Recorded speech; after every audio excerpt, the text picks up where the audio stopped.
Hey, what's up everybody? It's me Jordan, and I'm back with another drawing video. This time I'm colouring in the line work which I previously did of Naruto.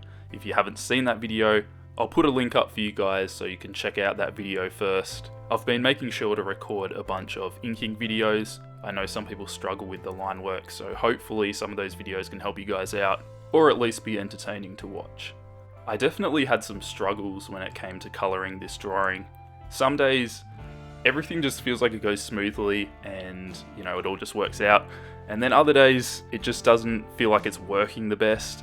But if I kind of push through it, it ends up turning out okay. And I feel like that pretty much happened with this drawing.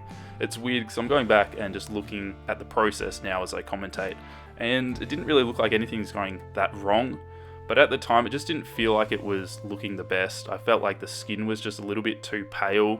And that's often a mistake I make. I think I go in too pale, and then by the time I try and darken it up, I've done too many layers, and then it's just getting a little bit kind of messy. I guess it's kind of hard to describe because you can't always see the texture of it, but sometimes if you go too far with Copics, any of you guys who use Copics will probably know that you can just turn the paper into a bit of a mess. So that's definitely something you have to be careful of, and often I fix it up with my Prismacolours at the end. So I did a lot of work on the skin with my Prismacolours to darken it up. I used some purples and then quite a bit of black in there as well because I wanted more shadows in there. I just felt like it was looking really bland, and I feel like if you're not careful, manga and anime art can end up looking really flat.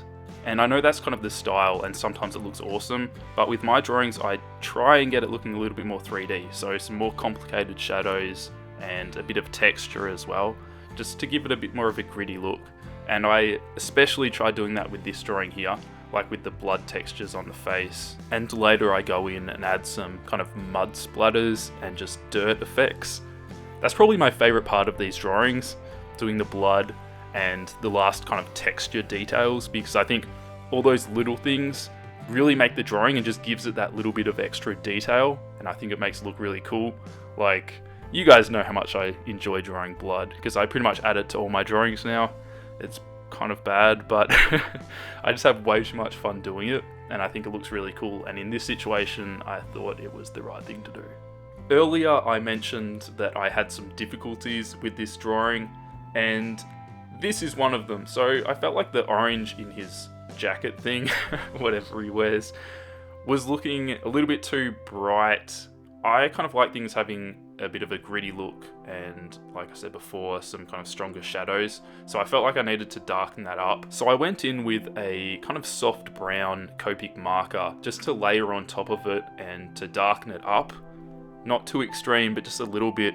And it's really weird, I don't know if this is just me, but some Copics don't work as well as other Copics. It's hard to explain, but some of them, I feel like the colour just doesn't come out as nice and it doesn't blend as smooth.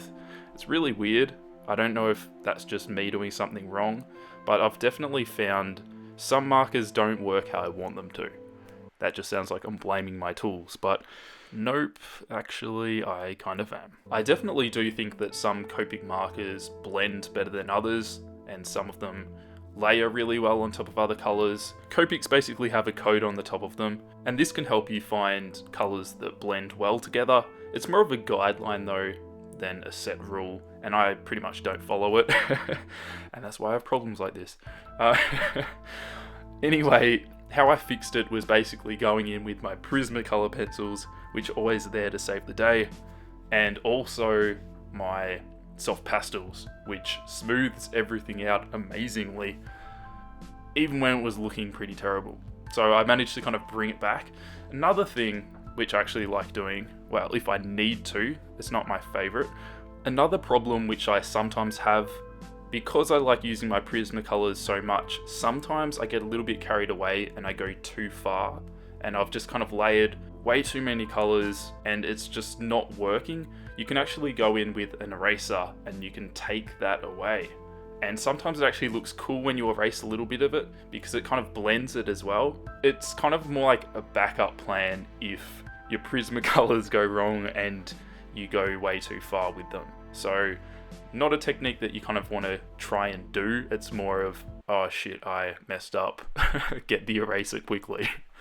So that's something which I did with his jacket, especially in the left hand side in the kind of shadows there. I had to erase a bit because, yeah, I just kind of stuffed up. It's funny, these drawings that I do are probably so much less glamorous than you guys might think.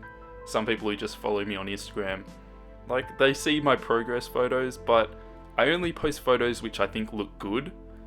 So I managed to kind of get things sorted out from some of the issues that I might have had before, and then I'll post a picture. I don't post it when it's looking terrible.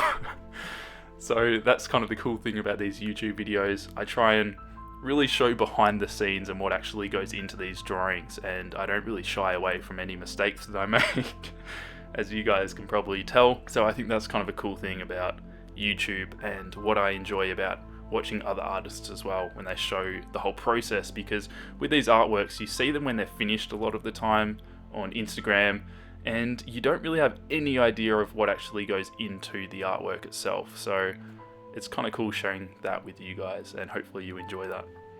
I had lots of fun doing the smoky effects for this drawing. I decided that it needed a little bit of a background to kind of bring the character forward, because it kind of just looks like he's standing in the middle of nowhere.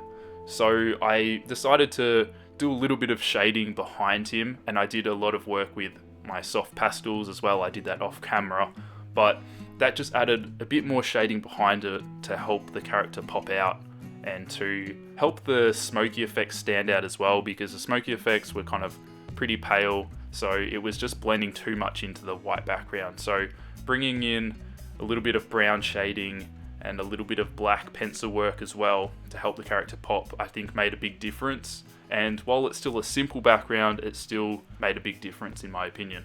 Now I'm just going in with my white gel pen and doing all the final kind of highlights. I do quite a bit of highlights because I think it really finishes the drawing off nicely. Plus I'm pretty sure I've got some OCD issues going on, where I feel like I haven't finished the drawing unless I've added a shit ton of highlights. So that's the struggles that I deal with. But it really just comes down to personal preference. Some people don't do that many highlights and then that still looks fine. So it's just kind of up to you. But that is this drawing pretty much done. I'm just wrapping it up. It's always satisfying when a drawing that you thought was going to turn out bad kind of comes good in the end. So I was pretty happy with that. I've got some pretty cool videos coming for you guys. I've got another creepypasta which is in the works. I'm currently drawing it at the moment.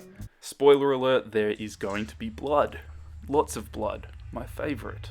Yes, I'm a psychopath. What? If you enjoyed this video, give it a thumbs up. It'd be much appreciated. Follow me on Instagram. I post lots of stuff there. I'll leave a link for you guys so you can check me out there. Follow me to keep up to date. You'll get a sneak peek pretty much of artworks that are coming out, because I post stuff first there and then I spend heaps of time editing it and then I put it on YouTube. So follow me there. Also, let me know in the comments which content you guys prefer the most that I post, so I can do more of it hopefully. I try and have a bit of a variety in the content that I post, but if you guys want to see more of a certain type of video, like creepypastas or whatever it might be, just let me know and I'll try and do that. But like always, I will catch you guys next week in next week's drawing video. Next to the drawing, I guess, I've also done some shading with some soft pastels, which I didn't record, but it's the same kind of deal with the skin that you saw earlier. It's just shaving off some soft pastels and blending it with a tissue. Now I'm going in with my Signo white gel pen.